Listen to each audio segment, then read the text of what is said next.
Hey everyone, back again. Today we're going to start Michel Foucault's third series of lectures from the Collège de France titled The Punitive Society, which took place between 1972 and 1973. Now before jumping into it, hi, I'm David. I explain philosophical texts and ideas and ways to make them accessible to you. So if you're new here, you can go and see my 300 episodes I already have up. You can subscribe and see videos I release every single week, sometimes twice a week, sometimes as videos on YouTube. So if you found this as a podcast, you're going to be able to find it maybe as a video on YouTube.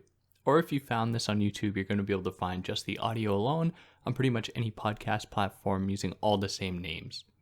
If you want to follow me anywhere other than here, you can find me on Instagram at theory_and_philosophy, or on Twitter at David Guignot, or on TikTok at Theory Philosophy. You'll be able to find the links or the titles in the description.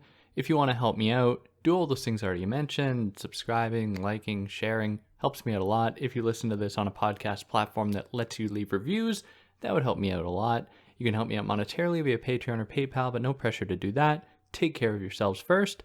So here we go. Let's jump into Michel Foucault's The Punitive Society, the third series of lectures from the Collège de France. This is going to be 4 parts. Part 1, what we're doing today, is going to cover chapters 1, 2, and 3. Part 2 is going to cover chapters 4, 5, 6. Part 3, chapters 7, 8, 9. And then part 4 is going to cover chapters 10, 11, 12, 13, plus the short course summary at the end. And I'm going to have this laid out in the description as well, so you can easily see what's going to be covered in each episode. So, let's start. Chapter 1. He begins by suggesting that just as some previous civilizations in world history were categorized in terms of the ways they treated their dead, either they cremated their dead or they buried their dead, so there were cremating societies or burying societies. He suggests that we can also categorize societies, and he says this semi-jokingly, we can categorize societies depending upon how they treat people that the society almost wants to be dead. How do they treat criminals? How do they treat people who this social system deems worthy of punishment? Now, this semi-joking statement sets the stage for this entire series of lectures.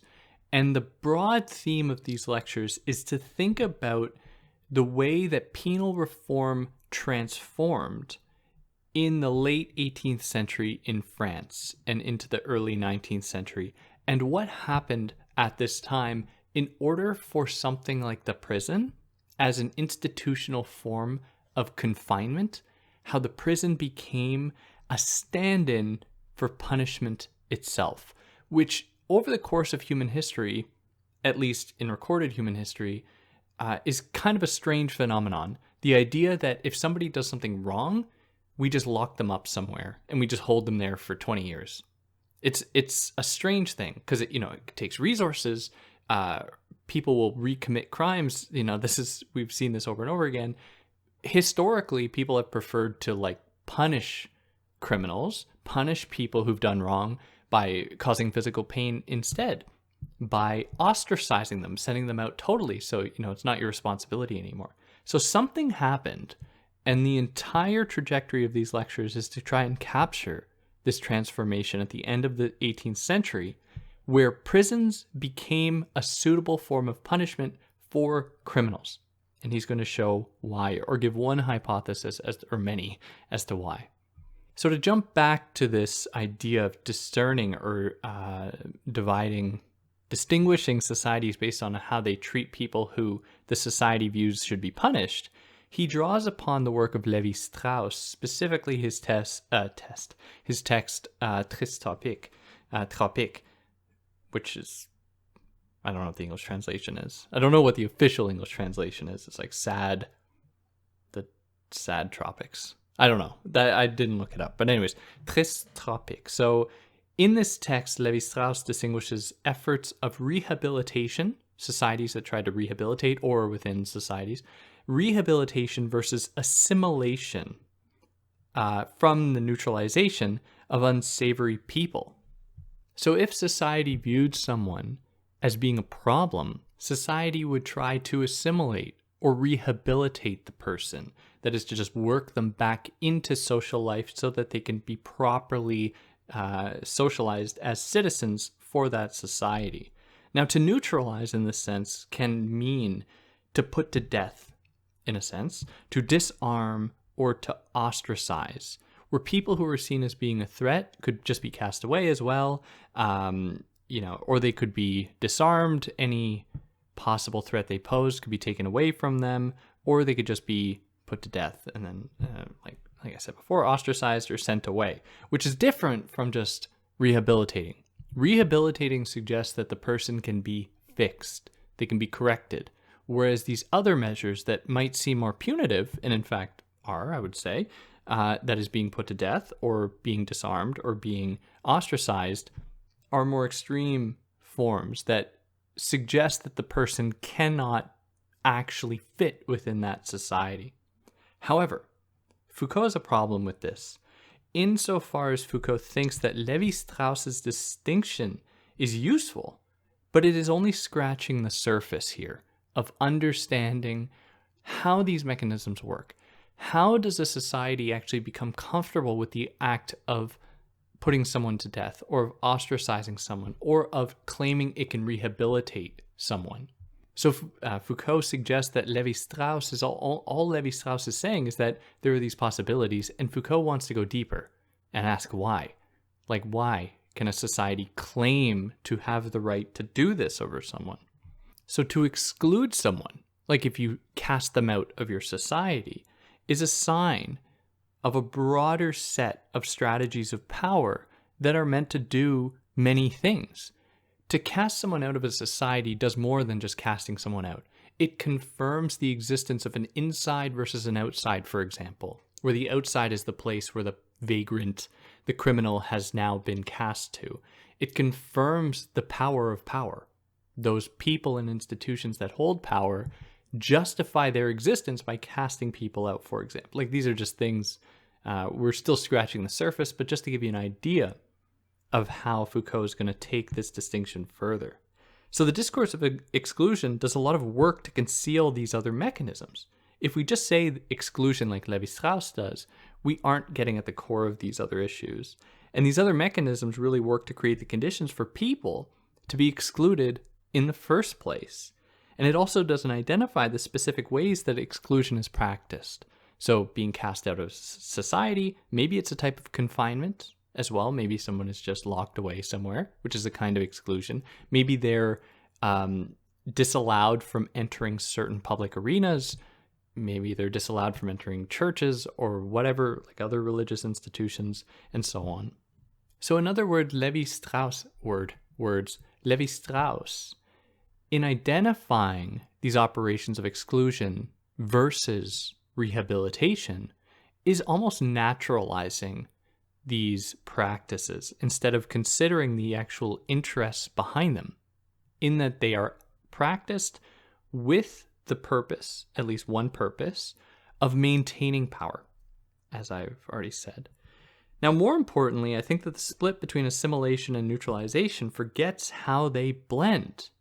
Where Lévi-Strauss says, some people are excluded or some people are rehabilitated, and he distinguishes the two, Foucault is a little bit more reticent to believe that there is such a neat divide, where he says that, like in psychiatric hospitals, people who are considered mad or mentally ill, they undergo a neutralization insofar as they are being assimilated back into the social body. So people who, don't need any real medical attention, like for a long time, being gay meant you could be institutionalized in so much of the Western world. Being gay meant you could be institutionalized. And so these institutions were actually conducting a kind of neutralization when they tried to employ conversion therapy to make gay people straight. And in that, there is a kind of exclusion. The person is taken away from society, put in an institution, and they are rehabilitated at the same time. So there's a dual effect here. And their old self is being excluded. Not to say that conversion therapy works, but if we just for a moment imagine a world in which that worked, which it doesn't, the idea behind it, the motivating factor, was to conduct a dual form, that is kind of two-sided form of rehabilitation alongside exclusion. Now, these sites of power use exclusion to enforce their power and to establish and to concretize a normative system of conduct, so that, if you are excluded, it means you have broken some kind of rules. And so by excluding, it confirms that normative system. And the idea is that it would shrink the pool of people who would then further oppose that system or break the rules of that system. Now, in the case of somebody who is considered mentally ill, in the very act of diagnosing them itself, the doctor and hospital or asylum confirms their status as powerful, as superior, as having the ability to diagnose, which just signals that they are not among that camp. They are not mentally ill. They are not a criminal, like in the case of criminality. They then almost transcend the impurities of social life, and they are the ones who can cast judgment on people within social life. Now, throughout the course of these lectures, he's going to be considering these forms of power and how power confirms itself, but also the ways in which logics and the rhetoric of transgression, of opposition, of resistance have been historically have been historically mobilized, not in order to oppose power qua power or power as power, but instead to just reflect power in order to usurp it with one's own power.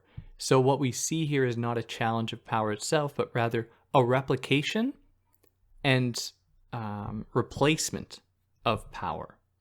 Now, throughout the course of the text, in order to engage with these sneakier forms of power, because here we're not talking about a king's rule. In part we are, but we aren't talking about like a single authoritarian dictator who's deciding what will happen to people. Instead, he's talking about the way that power comes to infect a social body or comes to constitute any social body and sets up the conditions for people to be excluded or punished in the name of that social body. And they often go unseen. We often don't know how power exercises itself against us. So in order to look at the secret ways or the surreptitious mechanisms of power, he will be looking at the punitive tactics indicative of that power. And some of these tactics include exclusion, the act of exclusion. They include as well the act of recognition. So what we mean by that is recognizing people or clumping people into categories so they can be easily recognized. Diagnosing people or branding people in terms of like their dress, for example. And this is going to go down class lines as well, as we will see. Also, actually physically marking people, the act of like branding them or staining someone's name by, besmirching someone's name if they commit a crime, say that, their whole family is no good then. And this rumor, this idea then comes to spread through the social body, which just works to further exclude them, to further punish them. And then there's the tactic of confinement, that all it does, as it suggests, is takes someone away from society without totally excluding them, without casting them out into the outside. It's an outside within the inside. It's a way by which somebody is taken away from society while remaining within that society. So to be clear, and to go through those again, because I feel like I've been going fast, the first punitive tactic is exclusion. Simple enough. The second one is recognition, what he calls as well redemption. That is acknowledging people in their status in the eyes of the state. So they are someone who owes a debt, somebody who has been kind of marked in terms of their class, and so they can be easily managed. The third one is actually physically marking people or just ruining their name, right? Just completely giving them no option to keep living easily in that society. And then finally, there's confinement. Now, these punitive tactics, as he's just presented them, are incredibly abstract. We haven't talked about anything really concrete yet. I've given examples, But he's not talking about specific examples. I've been vague, and so has he. Now, in them being abstract is just an opportunity to then hone in on what each of them mean and what each of them can represent in the real world. And that we can understand real forms of punishment, like administering a fine, giving someone a fine. And we can understand that act of fine giving through each of these tactics. So for example, if someone is given a fine, it is a form of exclusion because it is the act of taking away someone's property or wealth, which is a sign of taking them away from themselves, taking them away from their ability to participate in society. Secondly, if someone owes a fine, they are very much hyper-visualized in the eyes of the state, and they're going to have to pay that fine back. And they are going to then occupy what he calls in the form of recognition or redemption. They then have to pay it back by virtue of the fact that they have been marked by that society. They are hyper visible in that society. Now, the third one, the actual almost physical act of marking, is to pay a fine, or the act of paying a fine is to bow down to the state and to be fundamentally marked by it as a subordinate within that system. So sometimes fine would be someone's life, where their fine is to be put to death, which just confirms the power of the state. And fourthly, confinement, that is you're paying with time in the form of a fine. When you have to pay a fine back, if we think about classic political economy, your time is what is required for you to actually make money. You have to work to earn money, which is just then a stand-in for the amount of time that you spent working on something. So if you have to pay a fine, think about that process in reverse. You are giving up money, which is like you having given up time that you've spent. You're giving away your time life back to somebody else, and that is taking away from you as to who you are, or you're simply put to death. That's your fine, and you're confined in that way. So these punitive tactics are just good to keep on the back burner, and they're going to come up again and again throughout the course of these lectures. But the guiding questions, or some guiding questions, I guess the guiding question is this: what forms of power are at work for power to respond to infractions that call its laws, rules, and exercise into question with tactics such as exclusion, marking, redemption, or confinement? How does power earn the right, or any institution earn the right through power, with the help of power, to do these things to anyone? And what can we learn by looking at power and these tactics? What can we learn about power itself? Now, the very existence of these tactics reveal power's fragility, which it might seem counterintuitive. But the reason that it signals power's fragility is that they are so punitive and they are so widespread that we must ask that if they weren't enforced, would power crumble? And when we ask this question, and if we actually follow it along where it wants us to go, we start to realize that power doesn't exist through consent. We haven't agreed upon it. Instead, it exists through coercion and through the repeated act of enforcing itself on people in ways that suck. It's not fun to be confined. It's not fun to be excluded. And so it confirms itself in that way and is able to maintain itself in that way, not because it is necessarily the best option. And it's important to note that there are always resistances to power.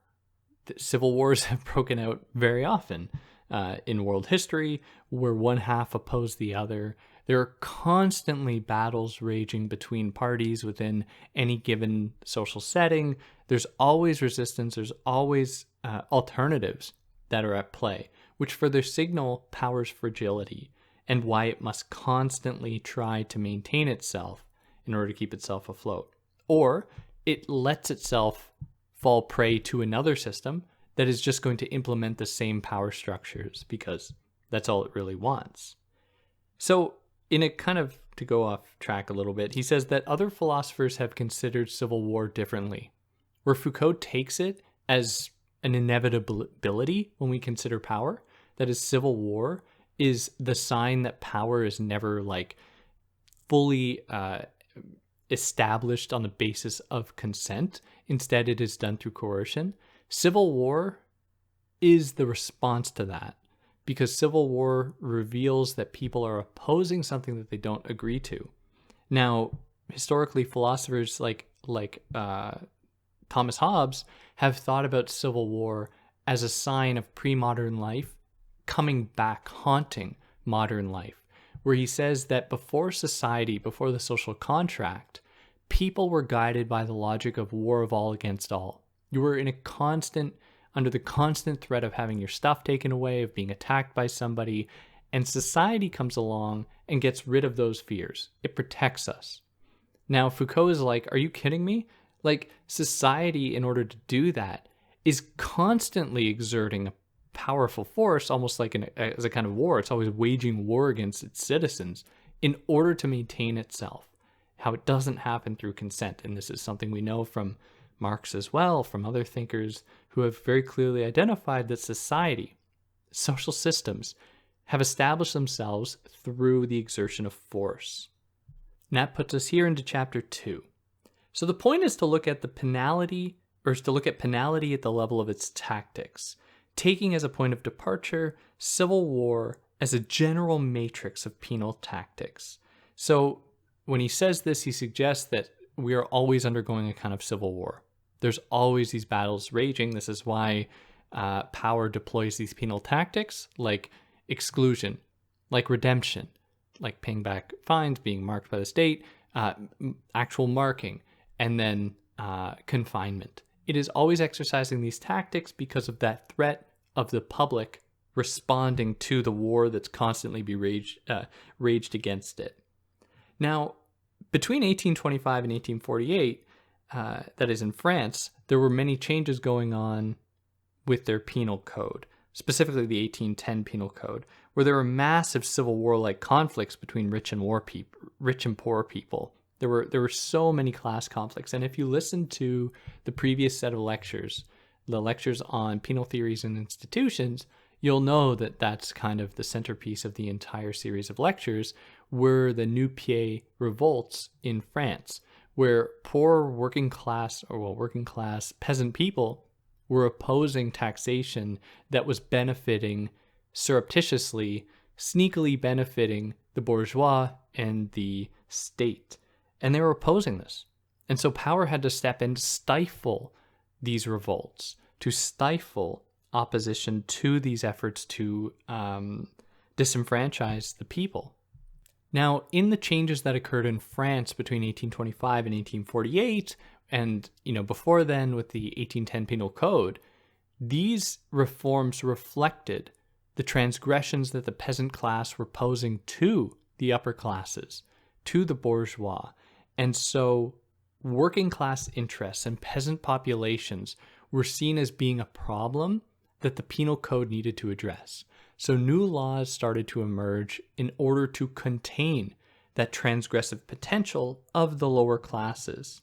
Now, during this time, infrastructure developed to coordinate people for spectacles, like shows, which you're like, why are you talking about this?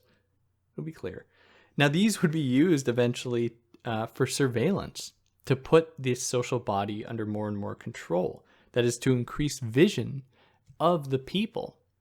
Because as capitalism developed during this time, really, before this 17th, 18th centuries in Europe, what happened was that there were more and more people who were flocking to cities or to bigger towns in order to become wage earners, because their means of providing for themselves were effectively taken away from them. And so this resulted in a need for more and more ways of controlling people that were less cumbersome than just deploying the military to make sure that, the people wouldn't revolt or anything like that. Instead, by establishing surveillance apparatuses, people could be controlled without necessarily having someone there. Now, if you're at all familiar with the text Discipline and Punish, you would know that the other word for this is panopticism. The idea of a kind of all-seeing eye watching people, whether or not that eye exists, who knows, but it's the act of watching people, putting them under surveillance so that they survey and they monitor themselves. So this period of time in France, really the early 19th century, early 1800s, we see 4 points that we need to analyze, or 4 phenomena that we need to analyze. The first was the universal state of war between the rich and the poor that we're constantly waging because there's so many revolts. There was a penal system that is not universal, but made by one group for another. The upper classes creating the laws to control the lower classes. Third, the universal system of superintendence and surveillance, this new panoptic system to place the people under control to better watch them, and the emergence of a system of confinement at this time. Now, all of this, and this is really the key point of Foucault, all of Foucault's texts, is to just demonstrate that the things that we take to be totally normal, rational, like prisons, we grow up, if you grow up in the quote-unquote West, chances are you just associate criminality with going to a prison.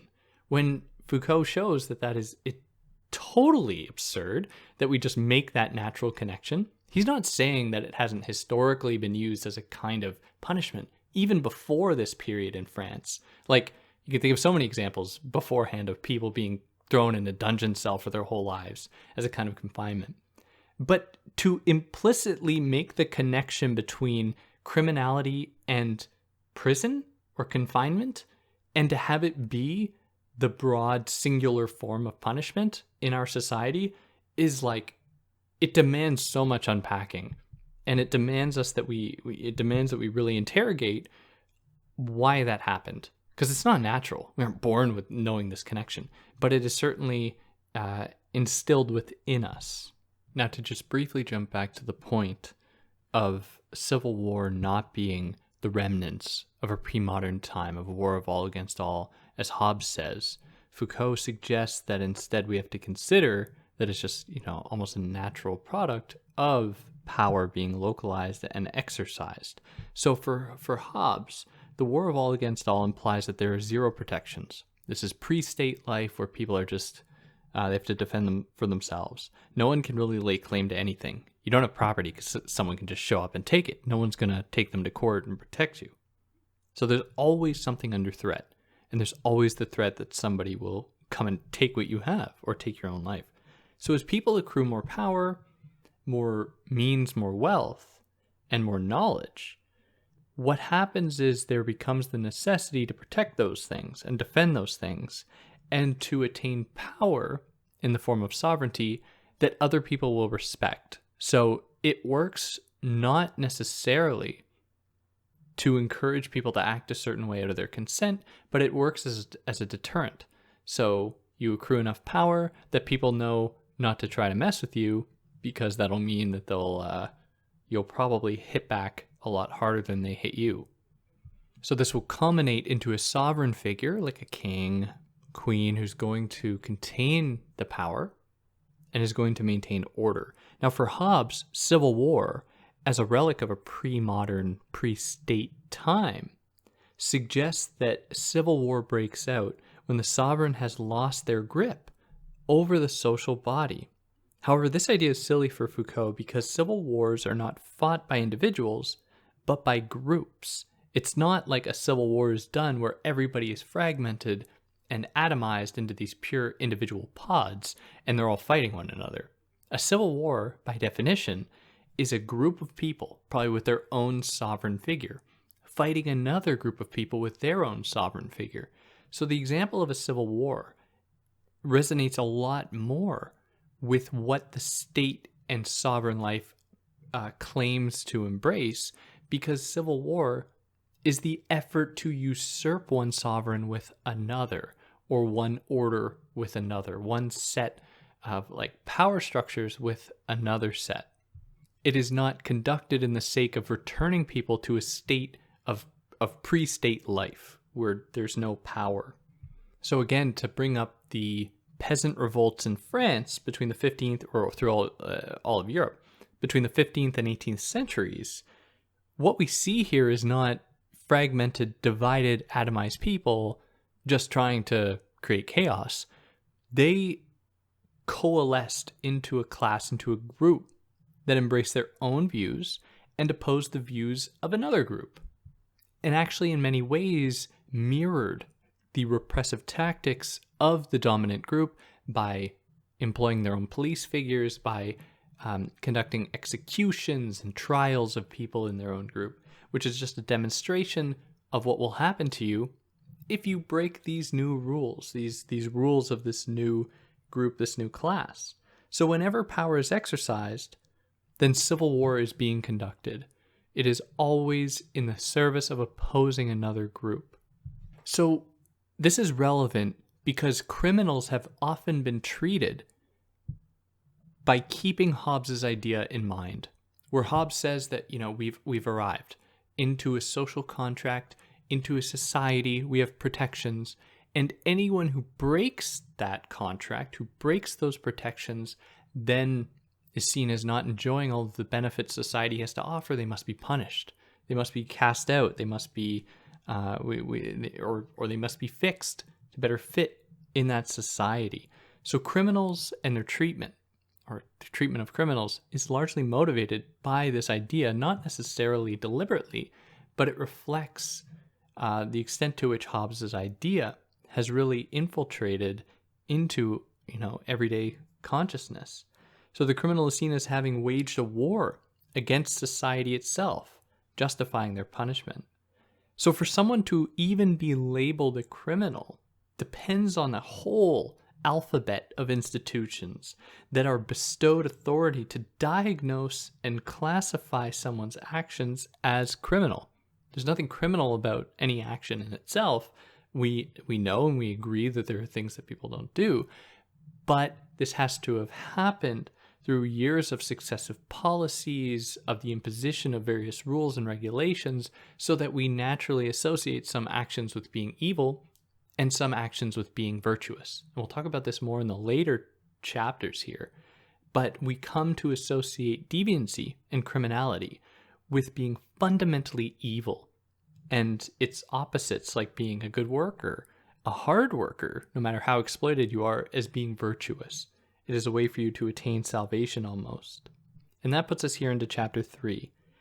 So to understand how the criminal became to be perceived as an enemy, as like an evil person, evil incarnate to the social body, Foucault analyzes a certain speech from 1789 Constituent Assembly.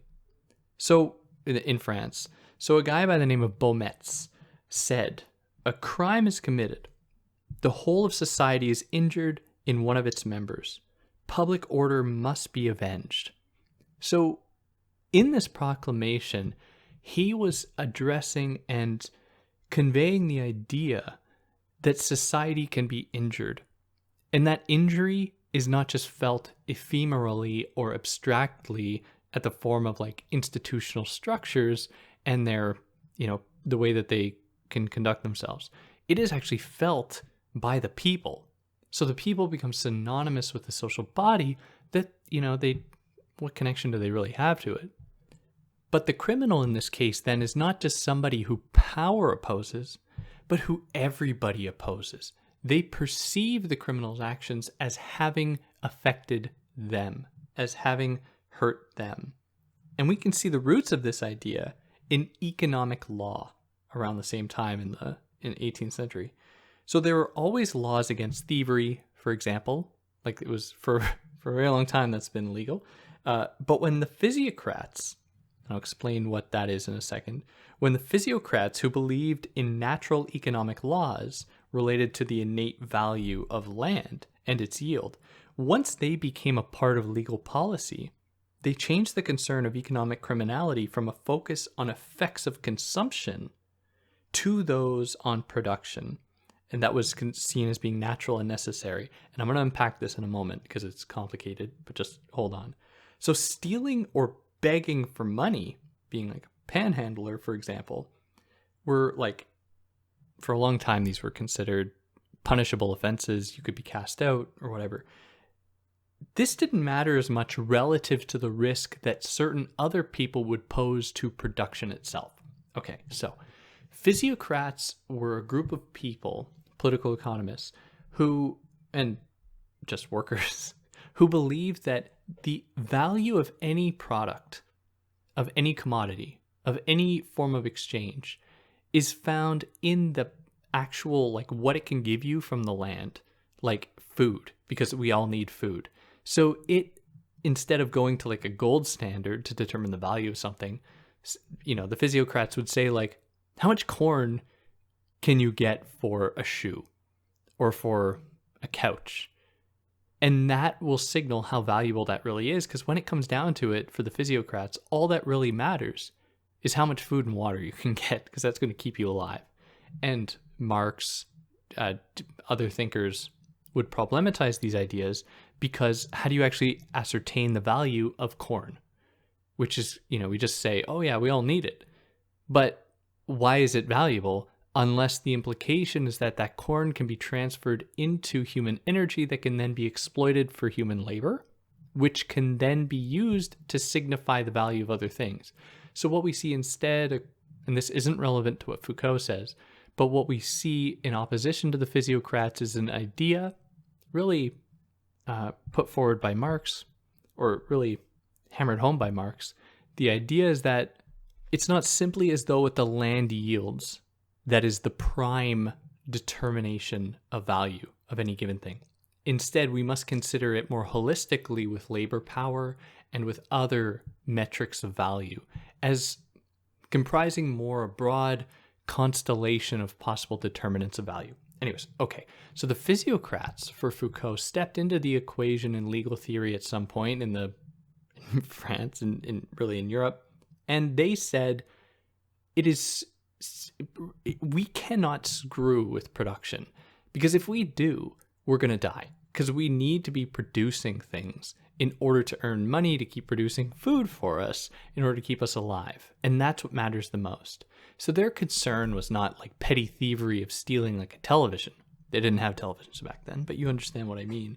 They were more concerned with the threats that would be posed to the production process itself. So if someone broke a law or affected the production process, they were then seen as affecting the entire social body, as getting in the way of the social body, that is the entire mass of people that comprise it, of being able to eat and live. So they could then be like, oh, that lazy person over there who's not working, they're going to make it harder for me to live. They aren't just doing their own thing, they're going to affect me. So some basic crimes against production could be like idleness, like not working as hard as you could or choosing not to work. So the vagabond, the person who is the general, was taken as the general matrix of crime, the person who refuses to work, who's itinerant. Itinerant meaning that they move around, that they are nomadic almost. They don't have a single place. And so they don't work. You can't sit them down for 8 hours and work on a production line that's going to produce value in the form of possible food that can be bought for the physiocrats or worked on. And so then what we see is them comprise, the vagabonds, other people associated with them, a counter society of which idleness would be one of its elements. Other ones would be like refusing to have kids, because that's a slight against humanity. It's seen as like not propelling the human race, not adding to the pool of possible laborers who can provide for people, including others. So being mobile is considered a problem, as it constitutes a crime against the economy itself because they can't work. They are also harder to tax, so the state doesn't like them in that way. But it's ironic, of course, in all of this, because Adam Smith, in The Wealth of Nations, is very clear that mobility is one of the prime benefits afforded to the workers under capitalism. They aren't chained to any specific place. They're ostensibly free to go where they want, free to go and work wherever they'll make more money. But not too much, though, because if they move too much, then they are suddenly not productive. So the vagabond isn't just forced into unemployment. They're seen as someone choosing not to work and as just taking and consuming. They're seen as like a leech, a parasite, consuming without giving back. And it's important to note that the legislators didn't understand their enemy here. They outlawed begging, and banish beggars, essentially creating vagabonds. So a lot of these policies that were quite, they were harsh, created the people that they hated the most. Because if you incarcerate people, if you take away their means to actually provide for themselves, they don't have a firm basis upon which to then go to work. They don't have a shelter they can go to rest, to nourish themselves, to then go back to work. So they're creating the conditions for the situation that they were opposing to get worse, which is often the case with policymakers and legislators. There's not enough foresight given to many of these decisions to consider the effects of them, long-term effects. So they would also be forced to work. Vagabonds and other people, they would essentially be enslaved and branded. Peasants would be armed to defend themselves against vagabonds as well. So if someone chose not to work, they'd be forced to work. Peasants were armed, which I think is a super important point here in this entire text, because Foucault's relationship with gun control and his views of it, historically, not like this having machine guns, American style type stuff, but having the means to defend oneself against an attack or defend oneself against a military that at the time it would actually mean something. In this situation, whereas in the previous set of lectures, here he's suggesting that arming a population was used as a tactic to further power, to intensify the power of the bourgeois and the state. Because if they were to convince the people that the threat to their livelihood was not the state itself or the bourgeois, but was instead vagabonds, and they suddenly gave those people weapons, those people are going to then kill the people who are seen as affecting them. Very much like what was seen in the United States, an appreciation of gun ownership in order to protect suburban white communities from black people entering these spaces. Just one of the examples in which weapons are used not to present a challenge to power, but to consolidate power that already exists, to maintain a powerful status quo. But in any case, vagabonds would be forced to work. They were under the constant threat of peasants wanting to kill them because they were being branded as being these evil people for peasants and so on. Now, one figure, Guillaume François Le Tron, was one vocal opponent to vagabondage. Is that, I don't even know if that was it's a word. Vagabondage. To being a vagabond. I kind of like it though, vagabondage. To being a vagabond. But he also recognized that the aristocracy embodied many of the characteristics he viewed among vagabonds. The aristocracy, they didn't work. They just leached off the system the labor of others. And this is an idea that the bourgeois peddled as well. The bourgeois said, hey, we're creating industry, we're hiring workers, we might even be working as well. The aristocracy, on the other hand, we got to get rid of them. They aren't working. We got to overthrow them, which is just a clever trick the bourgeois did to essentially replace the aristocracy with themselves, where they could then not work. So we know how hard the richest people on earth work today. They're not exactly working the fields, the farm fields like everyone else. They're picking corn at 5 a.m. That doesn't happen very often. So there's a siding with peasantry by the bourgeois. Interesting. That is the majority against the aristocracy and the vagabonds, who they view as being leeches, who they view as sucking without giving anything back to the system. And there's a call to arms, a call to insurrection against the aristocracy, against these itinerant vagabonds. So some see that the real enemies are those who oppose the maximization of production. Anyone who opposes production's processes is seen as being that ultimate threat. And we would see this play out as well in 18th century literature, where the vagabond was an enigmatic, spontaneous, ambiguous, mysterious person who was, and then in the 20th century, or closer to the 20th century, the anti-society figure becomes becomes more sophisticated. They start to occupy secret clubs, convents, castles, with its own rites, rituals, initiations. So there was a point in which there was a lot of fascination around the vagabond as being this almost mythically interesting figure, which Interestingly, for those unfamiliar, in Foucault's Madness and Civilization, he suggests that the same thing happened with people who were considered mentally insane. They were actually exalted. That is, they were viewed in high regard in their society, and they were seen as being wisdom keepers. But that began to change as they began to be institutionalized. They were thrown into previous leper colonies, and that was that.